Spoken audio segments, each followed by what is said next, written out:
Assalamualaikum warahmatullahi wabarakatuh.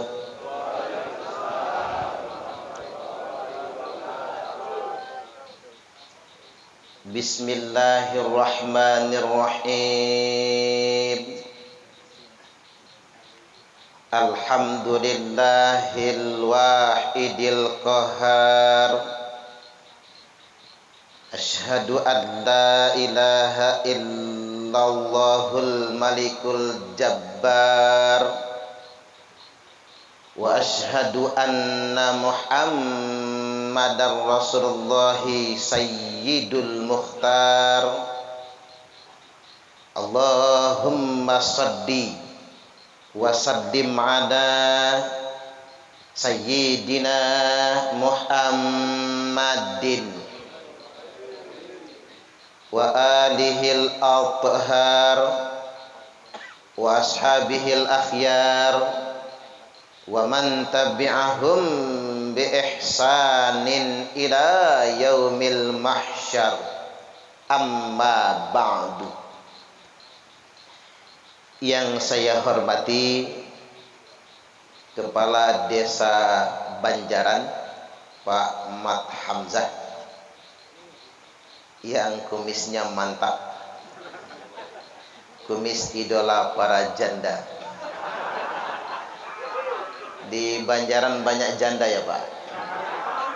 Ya pantesan beliau terpilih jadi kepala desa.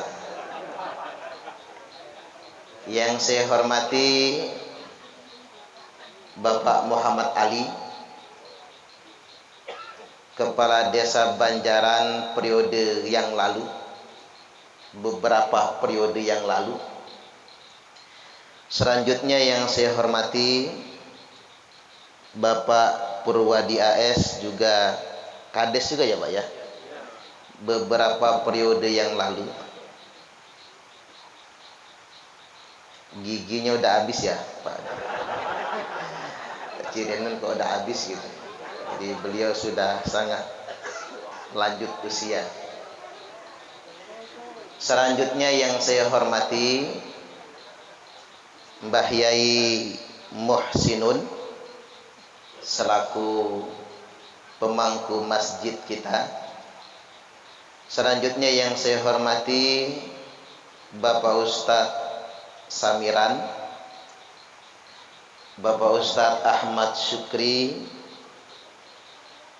Pak Kadus, Pak Buyung, Bapak Haji Hisam, para kiai, para asatid yang tidak dapat saya sebutkan satu persatunya, khususnya sahibul musibah, yakni Bapak Purwadi AS dan keluarga besar.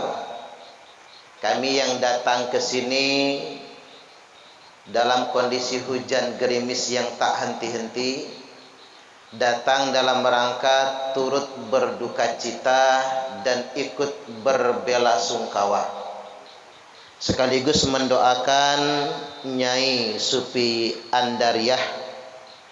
Semoga Ibu Nyai, Mbah kita ini diampuni segala dosa-dosanya, dihapuskan segala kesalahannya, dilipat gandakan semua pahala amal kebaikan yang pernah dikerjakannya.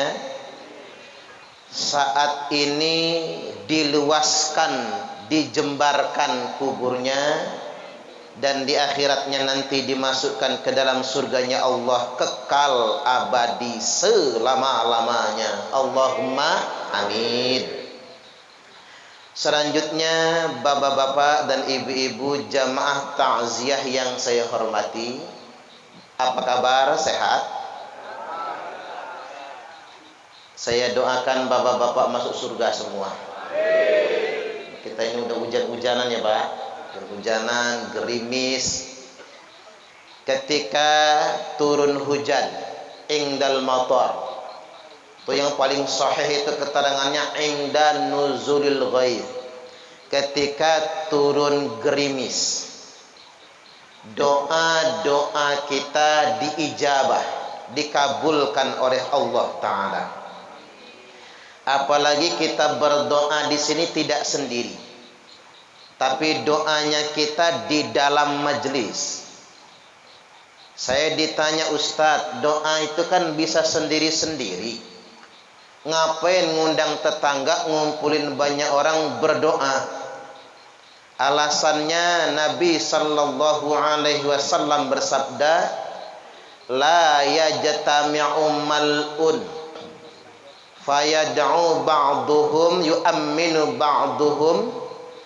Berdoa sebagian mereka mengaminkan sebagian yang lainnya, illastajaballahu du'aahum, kecuali pasti Allah kabulkan doa mereka.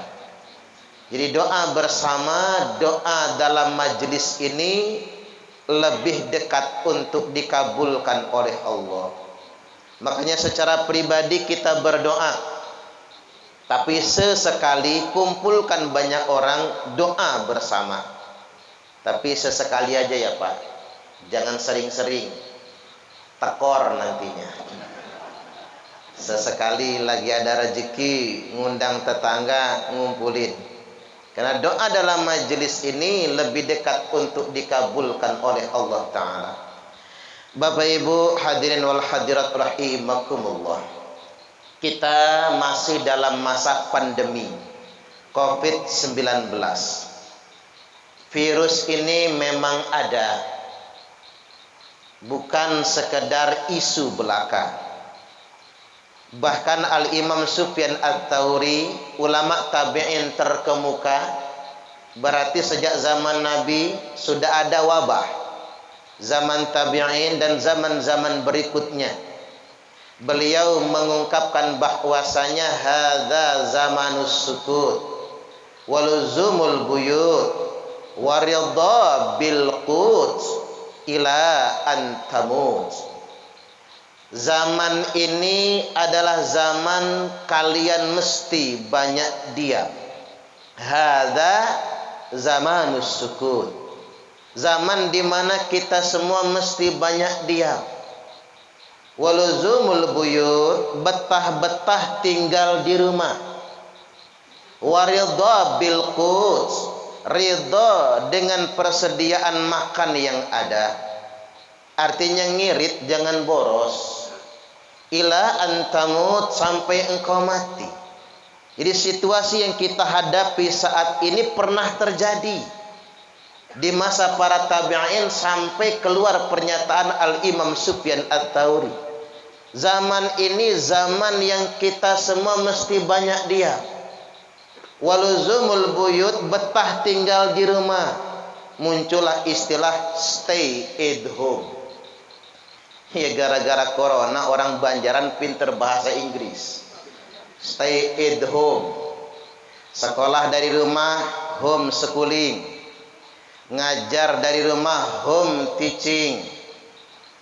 PNS sempat kerja dari rumah, home working.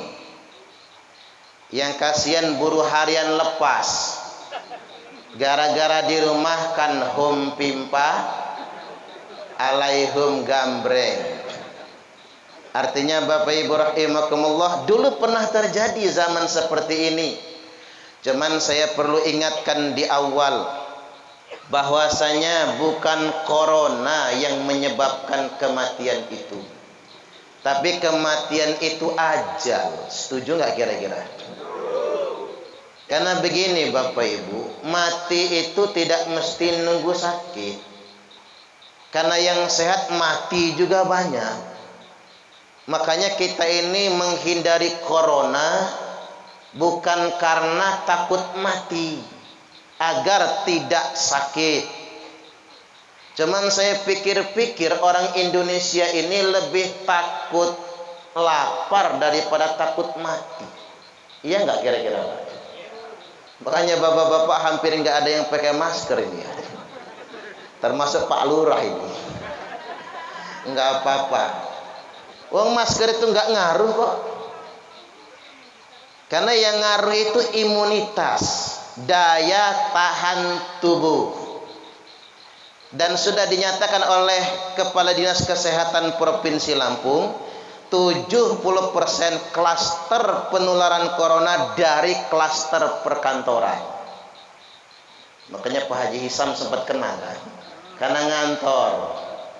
Dan belum terbukti penularan corona dari masjid dan pengajian. Makanya bapak-bapak kalau berangkat pengajian, berangkat ke masjid enggak kena corona. Tapi kalau ke kantor kena corona. Maka berhenti ke kantor, ke masjid aja. Setuju enggak kira-kira? Ini kuncinya daya tahan tubuh, Bapak Ibu, imunitas. Dan daya tahan tubuh itu tergantung kondisi pikiran dan hati kita. Kalau kata Syekh Ibnu Sina, al-wahmu nisfudda, rasa cemas, panik, ketakutan berlebihan adalah separuh dari penyakit. Sehat kita, segar kita, bugar kita, tapi pikiran tidak tenang, hatinya cemas, penyakit apapun segera mendekat kepada kita, gampang sakitnya. Maka benar kalau kata dokter yang di Jawa Timur, saya lupa namanya, mungkin itu dokter santri ya Pak, karena biasa diundang ngisi seminar para pensiunan. Penyebab penyakit itu bukan makanan. Jadi bapak-bapak jangan terlalu banyak pantangan. Penyebab penyakit bukan makanan, tapi penyebab penyakit itu pikiran. Dan pikiran yang paling membebani cicilan. Makanya bapak-bapak yang bininya banyak cicilan cepat matinya biasanya. Atau minimal sakit-sakitan. Makanya mulai malam ini berhentilah nyicil itu.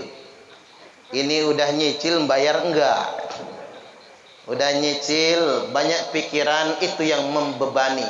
Sekali lagi saya ingin tegaskan, di masa pandemi ini tenangkan pikiran, tenangkan hati, jaga kesehatan. Tempoh hari tempat Mbah Basri sempat saya sampaikan, as-sihhatu khairum minal ghina. Sehat itu lebih baik daripada kaya. Setuju gak kira-kira Pak? Sehat lebih baik daripada kaya. Membandingkannya begini, ada orang kaya rumahnya mewah, tapi semua serba pantangan. Makan nasi banyak dikit takut, minum kopi manis takut, teh manis takut, sayur santan takut, ujung-ujungnya yang dimakan tiwul. Di Bandar Lampung tiwul Pak. Coba bapak-bapak lihat masuk rumah makan yang ada menu tiwul, yang makan orang kaya semua. Zaman dahulu yang makan tiwul orang yang gak kebeli beras. Zaman sekarang orang miskin makan nasi kenyang, orang kaya makan tiwul. Terbalik zamannya ini. Maka dari itu hadirin wal hadirat rahimakumullah, kaya dia, banyak duitnya, tapi serba takut makan minum. Nah di samping rumah orang kaya ada orang miskin. Dindingnya gedek geribik, atapnya asbes bocor-bocor, lantainya tanah, tapi sekali makan langsung nasi 3 piring. 3 piring loh Pak. Sayurnya nangka di santan, lauknya ikan asin sepiring, sambal terasi, lalapnya triple, jengkel, pete, jengkol, jaling. Habis makan 3 piring lalap triple tadi itu, bersimbah keringat, buka baju, duduk di teras, ngudut di Samsung. Wih mantap. Sehat lebih baik daripada kaya. Semoga kita semua diberi kesehatan. Allahumma amin, amin ya rabbal alamin. Yang berikutnya saya dengar kabar Nyai Supi Andariyah. Beliau wafat di usia lebih 100 tahun tadi. 97 tahun. Subhanallah. Sungguh beruntung anak cucunya. Barang siapa yang dititipi orang tua sampai usia lanjut dan dia ngerumat orang tuanya dengan baik, maka anak cucunya ditetapkan sebagai anak yang berbakti. Allahumma Amin. Saya jadi ingat binaan kita Pak di Gerakan Serbu. Di Natar, namanya Mbah Suwarti. Umur 98 tahun. Sekarang ini sakit liver dan komplikasi. Enggak bisa bangun dari tempat tidur, berak kencing di tempat tidur. Punya anak 6, 6-6-nya enggak ngurus. Allahu Akbar. Kemana anaknya? Mengapa begitu mudah anak melupakan orang tuanya? Zaman sekarang ini Pak, kambing lebih berharga daripada manusia. Buktinya apa? Coba bapak-bapak hilang kambing di kandang. Bikin pengumuman, Bapak Ibu saya kehilangan kambing 3. Yang menemukannya silahkan ambil sendiri. Berebut sedesa Banjaran cari kambing Pak. Coba Bapak Ibu kalau hilang orang tua, Bapak Ibu mamaku hilang. Dari kemarin gak pulang ke rumah. Barang siapa yang menemukannya silahkan ambil. Gak mau Pak, gak mau. Ini fakta ini. Betapa kambing lebih berharga daripada manusia. Makanya Mbah Suwarti itu bikin saya nangis Pak. Ada videonya di YouTube. Anaknya mengabaikan, anaknya melupakan. Padahal tidak pernah ada kita kan tanpa orang tua. Gini pun dari mana kita lahirnya? Coba saya tanya panjenengan. Di sini ada nggak yang lahirnya dari batu Pak? Nggak ada. Atau nongol di gorong-gorong gitu. Yang maksud saya kalau lahirnya dari batu belah gitu ya. Atau nongol di got, wajar durhaka. Karena minumnya bukan air susu ibu, air got. Artinya ketika kita punya orang tua, ridha Allah fi ridhal walidain. Ridha Allah itu ada pada ridha kedua orang tua. Murka Allah ada pada murka kedua orang tua. Padahal nggak rugi kok. Kita berbakti sama orang tua tuh nggak rugi. Karena begini orang bijak berkata, perlakukan orang tuamu seperti raja, maka rezekimu pun akan seperti rezeki para raja. Tapi awas, kalau engkau memperlakukan orang tuamu seperti pembantu, maka rezekimu pun akan seperti rezeki pembantu. Capek nyarinya, tapi tidak akan pernah cukup selama-lamanya. Enggak rugi berbakti sama orang tua. Kadang-kadang begini nih buat yang masih punya orang tua. Buat anak-anak yang di sini yang masih ngurumat orang tuanya, ya termasuk saya Pak, masih punya ibu saya ini, jangan pernah abai kepada orang tua. Walaupun orang tua itu tidak akan pernah merepotkan anaknya, gila pengge. Tapi kadang-kadang orang tua itu hanya ingin diaku loh Pak, hanya ingin dihargai. Yang berangkatin saya haji ya Pak, itu orang kaya, tambah udangnya lebar, kaya raya, tapi dia nangis sama saya. Apa kata dia? Percuma punya anak pinter. Kalau saya tahu bakal begini tak goblokin satu lah kata dia. Lu ngapa Pak? Kata saya. Anaknya tiga-tiganya dokter semua, tapi sibuk dengan urusan masing-masing. Nggak ada yang peduli sama orang tua. Padahal orang tua ini nggak bakal ngerepotin, uang banyak duitnya kok. Sehat orang tuanya, tapi hanya ingin dihargai sebagai orang tua, hanya ingin dianggap oleh cucu-cucunya. Tapi tidak, 3 anaknya dokter sibuk, 3 mantunya cerewet judes. Ada nggak mantu judes zaman sekarang Pak? Banyak mantunya. Siapa itu ya? Allahu Akbar.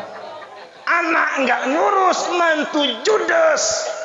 Cucu nggak tahu mana kakek mana nenek, nangis dia. Makanya saya setuju dengan penceramah yang dari pelawak itu Pak Akri Patrio, temannya Parto sama Eko itu loh Pak. Kan jadi penceramah kan. Kata Akri Patrio, anak jangan dipinterin semua, harus ada yang digoblokin.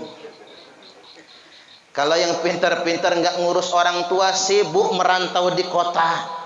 Tapi yang digoblokin, masukin pondok pesantren, pintar mimpin tahlil, itulah yang ngurus orang tua.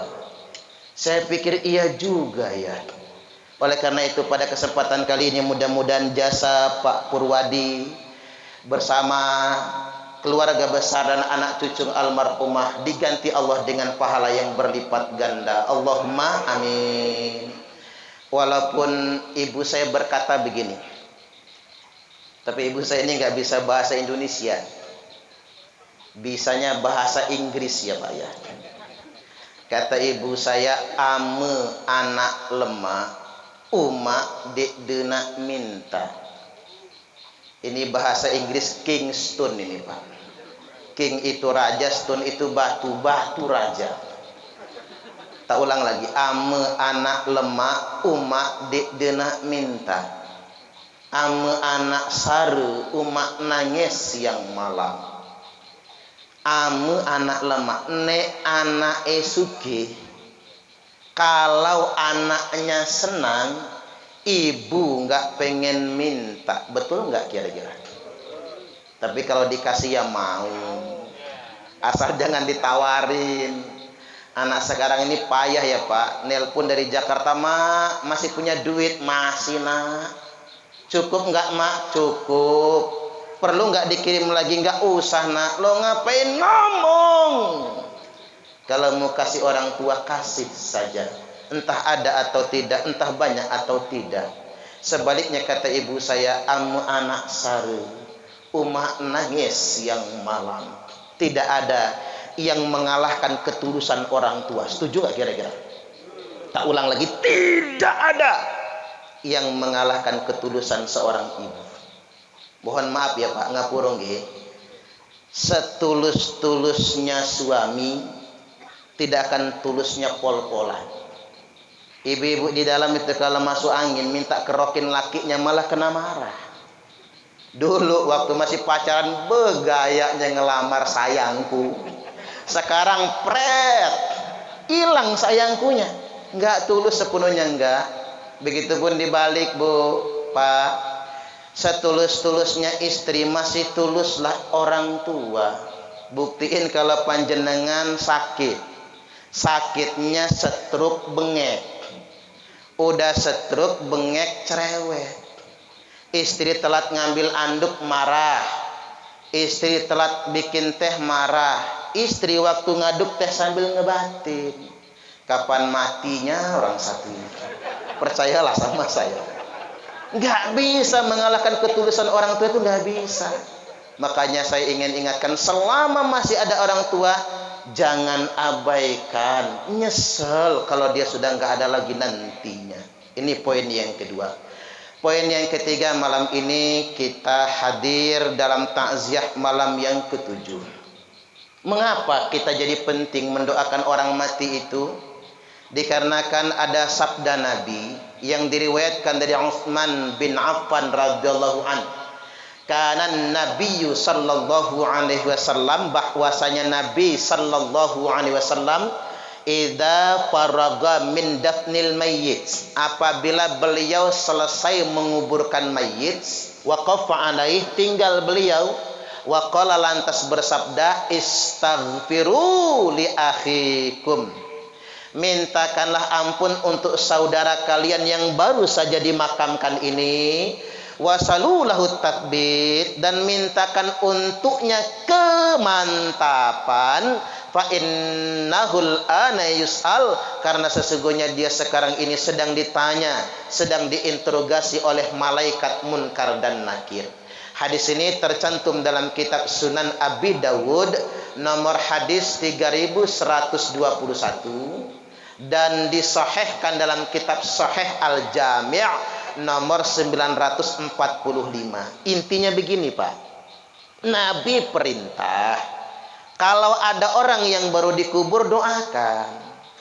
Lo ngapa didoakan? Karena dia sedang ditanya oleh malaikat. Nah doa kita ini membantunya agar mantap menjawab pertanyaan malaikat. Ini gunanya kita kumpul malam ini. Maka Imam Hambali ditanya, Syekh, berapa lama orang ditanya di kubur? Orang mukmin 7 hari 7 malam. Orang munafik 40 hari 40 malam. Orang kafir sampai datangnya kiamat nanti. Makanya Imam Taus rahimahullah, ulama tabi'in terkemuka menyampaikan, innal mauta yuftanuna fi quburihim sab'an fakanu yustahabuna ayyut im'anhum ta'aman tilka ayyam. Sesungguhnya orang mati diinterogasi, ditanyai di dalam kuburnya itu paling singkat 7 hari 7 malam. Maka disunahkan bagi keluarga yang ditinggalkan agar selama 7 hari 7 malam itu sedekahlah makanan. Karena sedekah itu bisa menolong yang wafat meninggal dunia. Mantap menjawab pertanyaan malaikat munkar dan nakir. Itulah sebabnya mengapa kita kumpul ada sedekahan. Saya lihat ke dalam udah menggunung beseknya itu, Pak. Subhanallah. Jadi jenengan jangan khawatir gak kebagian ya. Itu kayaknya masih turah itu, Pak. Kayaknya sih. Bapak Ibu rahimakumullah, ini besekan tidak haram sebagaimana yang dikatakan orang. Baik, ini biar lebih konkret lagi begini, Pak. Jadi diriwayatkan dari Aisyah Ummul Mukminin radhiyallahu anha, anna rajulan atan nabiyya sallallahu alaihi wasallam. Ada seorang laki-laki mendatangi Nabi. Lalu dia bertanya, "Inna ummi qad uftulitat nafsaha." Sesungguhnya ibuku mati ya Rasul. Walam tus, sebelum mati enggak ada pesannya, enggak ada wasiatnya. Wa adhunnuha law takallamat tasaddaqat. Tapi aku punya pikiran, punya angen-angen, punya rasa-rasa, seandainya mamaku masih bisa ngomong, mungkin dia ingin sedekah. Apalah ajrun in tasaddaqtu anha, atau apa yang fauha in tasaddaqtu anha? Apakah ibuku dapat kiriman pahala atau dapat manfaatnya bila aku bersedekah pahalanya atas nama dia? Jawab Nabi, na'am tasaddaq anha. Ya, sedekahlah atas nama ibumu. Sahih Al-Bukhari nomor hadis 1388, Sahih Muslim nomor hadis 1004, Sahih muttafaqun alaih. Nah, siapa laki-laki ini, Pak? Namanya Sa'ad bin Ubadah. Lalu dia bertanya lagi sama Nabi, ayu sodakoti afdol ya Rasul? Apa sedekah yang utama ya Rasul? Kata Nabi, saqyul ma, bagikan air minum. Bapak-bapak udah dapat air minum? Alhamdulillah. Malam-malam ini anget ya Pak, dikasih teh, bagikan air minum. Makanya enggak ketang air putih keluarkan. Kebeli yang kemasan, kasih yang kemasan. Enggak kebeli yang kemasan, air sumur direbus. Tambahin teh sama kopi. Gula habis, kopi enggak punya, teh enggak ada, ya sudah, air sumur biasa. Ustadz, kayu bakar basah semua, kompor gasnya habis. Ya sudah, air sumurnya enggak usah direbus, langsung tuangin ke gelas. Tapi jangan ngomong-ngomong. Nanti banyak yang enggak mau minum, takut anyang-anyangan. Tapi setahu saya Pak, yang bikin anyang-anyangan itu air yang kurang matang. Kalau mentah sekalian nggak apa-apa. Apa kata Sa'ad bin Ubadah? Ya kalau cuman itu mah sanggup ya Rasul. Lebih dari itu apa? Kata Nabi, fa'ita'amut ta'am, kalau kamu mampu hidangkan makanan. Maka di zaman Nabi Pak Ja'far meninggal, istrinya ngidang, nyembelih kambing. Makanya orang zaman dulu mah ngidang. Orang Lampung ngidang Pak. Semende ugan ngidang. Lo ngapa orang ogan Lampung nggak ngidang lagi? Ikut orang Jawa. Orang Jawa udah besekan. Ya karena begini, kalau anak kan nanya, Bi, itu yang takziah orang Jawa, orang Lampung. Lampung nah, anak tidur Pak. Coba kalau dijawab orang Jawa, nah jam 11 pulang, malam pulang ke Duren Pak. Bi, mana beseknya? Ditungguin sama anak. Makanya orang Lampung ikut orang Jawa juga sekarang. Artinya kalau satu besek Pak bisa berlima makannya itu. Tapi kalau ngidang cuma satu yang makan, Hidangkan makanan. Ini saya mau dudukkan soalnya, karena di medsos sekarang ini banyak orang mengharamkan. Ahli kubur disiksa gara-gara tahlilan. Ngomongnya. Saya nggak tahu siapa orangnya ya Pak, pengen ngejitak aja rasanya itu. Kok bisa gara-gara tahlilan disiksa? Gara-gara besekan disiksa? Ini perlu duduk soalnya. Yang diharamkan ulama itu bukan tahlilan, bukan besekan. Seandainya kita maksa, gara-gara besekan rumah kegade, kebun kejual. Kalau peribahasa orang tua zaman dahulu, besar pasak daripada tiang. Kalau kata orang Jaseng, biar tekor asal kesohor. Kalau kata orang Palembang, kue putu buatan cek gaya, awak buntu banyak gaya. Nah itu yang jangan memaksakan kehendak. Lagi pula zaman sekarang kan enak, banyak yang nyumbang. Ada rukun kematian. Di sini ada nggak Pak? Ada. Pakai sumbangan nggak? Sebulan berapa? Nggak ada ya. Kalau di Bandar Lampung itu sebulan 10.000 Pak. Jadi setahunnya 120.000. Itu aja ketiban ditagih protes. Saya ini nyumbang terus tapi nggak pernah dapat giliran. Dia pikir kayak orang hajatan kali ya. Allahu Akbar. Itu gunanya. Kalau yang meninggal ini orang nggak mampu, antisipasinya begitu. Nah yang sugih-sugih itu mestinya peka kan. Ini yang meninggal orang nggak mampu nih, nyumbangnya jangan sedikit, ge. Kadang-kadang kita ini nggak komit, Pak. Diundang orang hajatan nyumbang minimal gocap 50.000. Kalau ngundangnya di gedung kita datang isi amplopnya 500.000. Ketiban orang meninggal isinya 5.000. Ada yang cuma 2.000 nggak dikasih nama lagi. Begitu kenduren ngarep bawa besek. Kata malaikat malu-maluin. Nyumbang cuman 2.000 ngarep bawa besek. Ini kan antisipasinya. Tapi kalau yang meninggal itu ada, ingin sedekah silahkan. Anaknya ingin sedekah, cucungnya ingin sedekah, bagus. Apalagi kalau orang kaya Pak. Bandar Lampung kan kalau orang kaya begitu modelnya. Pernah ada mantan bupati meninggal. Semua yang takziah dikasih cetakan terjemah Majmu' Syarif. Tebal itu kan, mahal. Satu aja dengan covernya tuh 50.000. Dikasih besek double. Biasanya yang double yang mimpin tahlil aja kan. Mbah Musinun aja yang double biasanya. Ini semua double. Ya karena orang kaya. Pesan beseknya berlipat-lipat. Kemudian dikasih sarung sama sajadah bapak-bapak. Ibu-ibu yang datang dikasih telekung sama kerudung. Begitu ngantri pamitan pulang, semua yang datang diamplopin. Saya sampai ngebatin kalau yang takziah saja diamplopin, apalagi saya yang ceramah ini. Iya juga ya Pak. Lo ngapa dilakukannya? Karena mampu kan? Karena mantan bupati, karena kaya. Silahkan, sedekah itu begitu. Makanya Nabi bersabda, ad-du'a wa shadaqatu hadiyatan ilal mauta. Doa dan sedekah itu hadiah buat orang mati. Jadi hadiah buat orang mati itu bukan kijing. Sering saya sampaikan, ngijing mah nggak ngaruh loh Pak buat orang mati itu. Apalagi gaya orang kota pakai papan bunga. Nggak ngaruh. Yang ngaruh itu doa dan sedekah kita semua. Doa dan sedekah anak cucunya sangat bermanfaat buat orang mati. Maka Umar menambahkan, as-shadaqatu ba'da dafni, sedekah setelah penguburan kekal untuk ahli kubur selama 3 hari.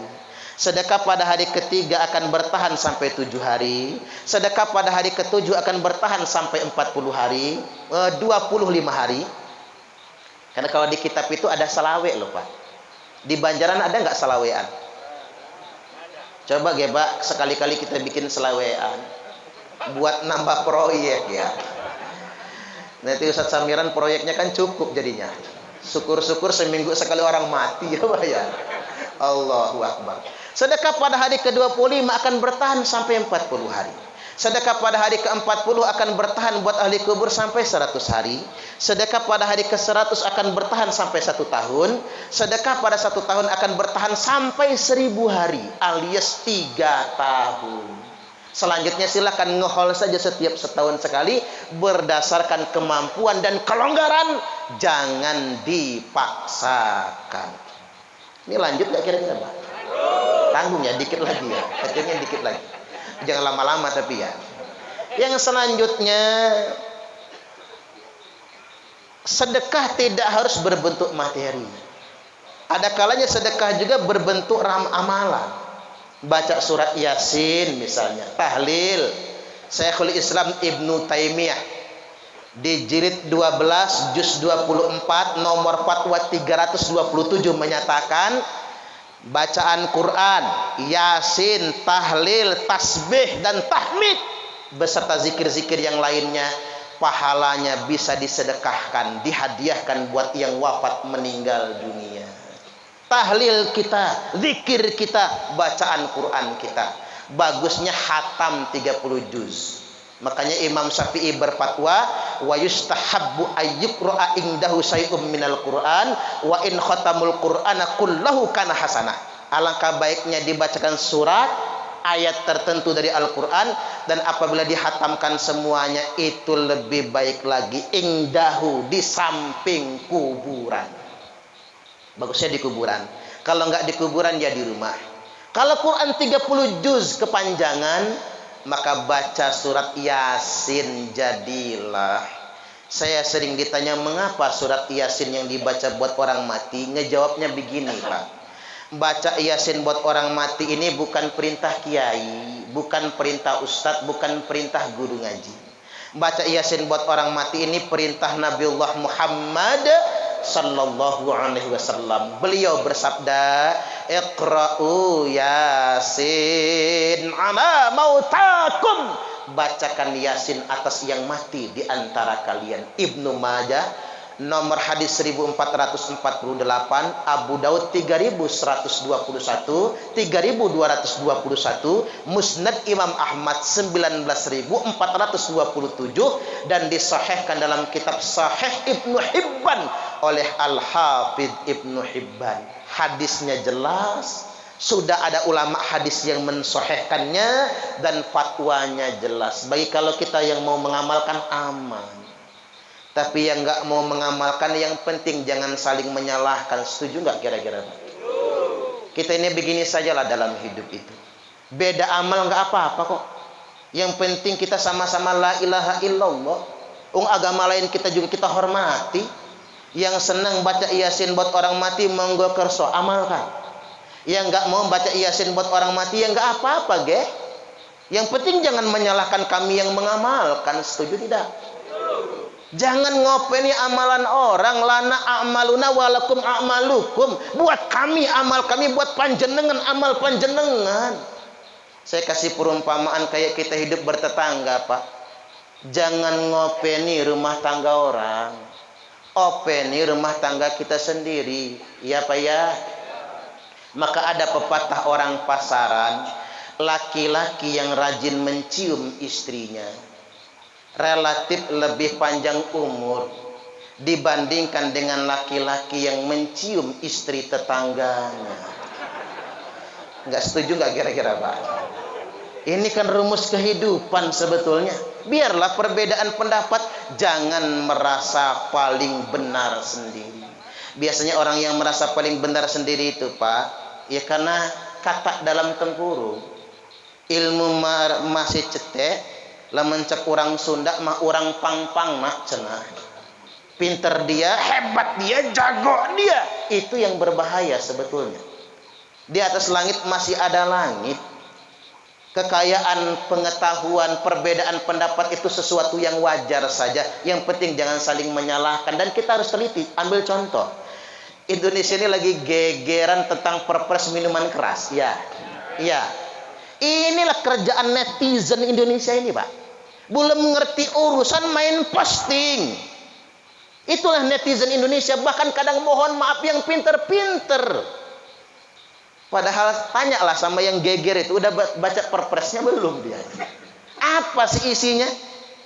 Menolak legalisasi minuman keras. Tak kasih tahu kali panjenengan. Kit zaman biyen, Pak, minuman keras itu udah legal atas nama undang-undang. Zaman Presiden Soekarno, Presiden Soeharto, Presiden B.J. Habibie, Presiden Abdurrahman Wahid, Presiden Megawati, Presiden SBY, Presiden Jokowi legal. Belum ada presiden yang berani nutup pabrik minuman keras. Kecuali kalau saya yang jadi presiden. Mudah-mudahan saya jadi presiden ya Pak. Kalau saya jadi presiden, Pak Ahmad Hamzah Pak angkat jadi menteri dalam negeri Pak. Pengalaman sebagai kadesnya ini yang penting ini. Siapa yang memilih saya tapi ya. Mengapa saya perlu klarifikasi, kita nih jangan kagetan, jangan gegeran. Aslinya Pak, Perpres itu bahwasanya pemerintah membatasi investasi industri minuman keras hanya boleh di 4 provinsi. Provinsi Bali, Papua, Nusa Tenggara Timur, dan Sulawesi Utara. Andaikan Perpres itu ditandatangan dan disahkan lalu dijadikan aturan, maka yang rugi bukan umat Islam, yang rugi semua pabrik minuman keras. Tutup semua pabriknya, kecuali cuma di 4 provinsi. Tapi karena kita udah kadang gegeran, sekarang pabrik minuman keras tertawa cekakan. Kita tuh nggak tahu isinya kan. Hanya dicabut oleh presiden takut blunder kan. Padahal isinya itu bukan melegalkan minuman keras. Wong udah legal dari sononya. Isi Perpres itu sebetulnya, peraturan presiden itu nggak bisa lagi Pak bikin minuman keras di Lampung, nggak bisa lagi di Jakarta, hanya boleh di 4 provinsi itu saja yang mayoritas penduduknya non muslim. Itu sebetulnya. Makanya penting kita ini jangan mudah percayalah. Misalnya ada berita di Facebook, Ustadz Suparman Abdul Karim dari Bandar Lampung pacaran sama Nisa Sabian. Ya jangan cepat geger Pak. Lihat dulu isinya apa di situ. Ini kita ini gampang gegeran, itu akhirnya kita sendiri yang repot kan. Kita sendiri yang rugi pada akhirnya. Baik, saya kembali lagi sedikit lagi yang ingin saya sampaikan terakhir.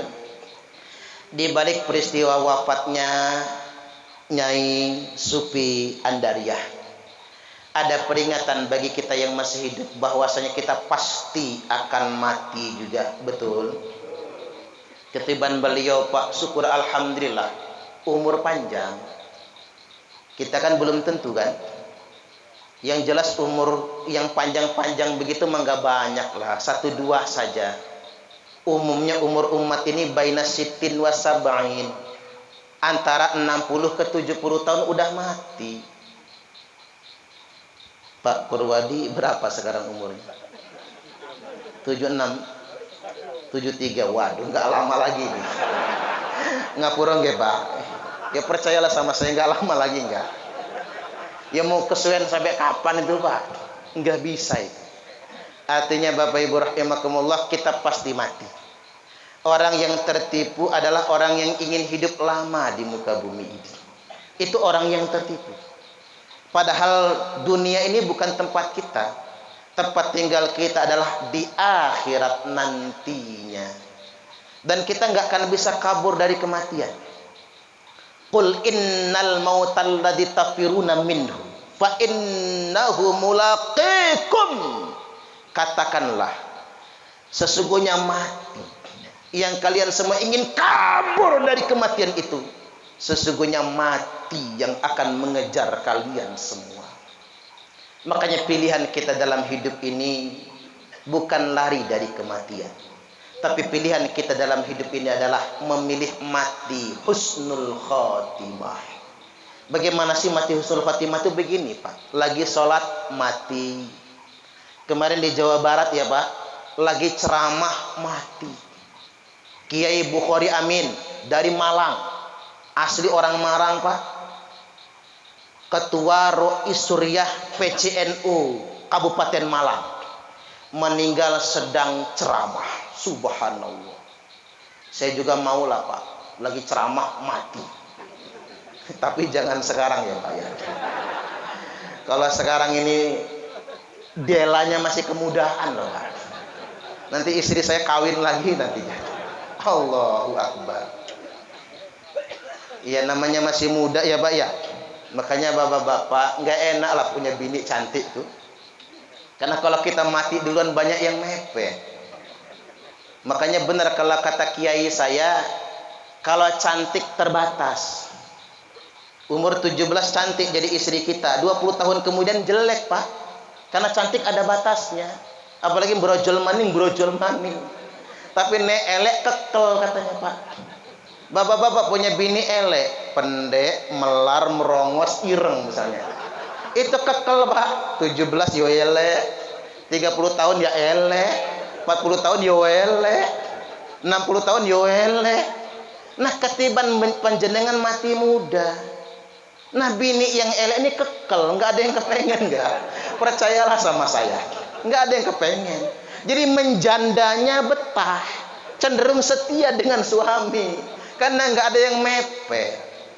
Coba panjenengan punya bini cantik, panjenengan mati duluan, banyak yang mepet. Minimal kepala desa loh, Pak. Ya, apalagi dana desa baru cair kan. Ya, anggap aja bantuan Covid kan gitu ya. Sabar, Mbak, sabar. Ini musibah, ikhlaskan suamimu. Memang bebanmu berat, anakmu 3. Tapi kamu nggak usah khawatir, ada abang kepala desa. Beres. Ada beres beneran itu. Subhanallah. Balik lagi Pak, husnul khotimah.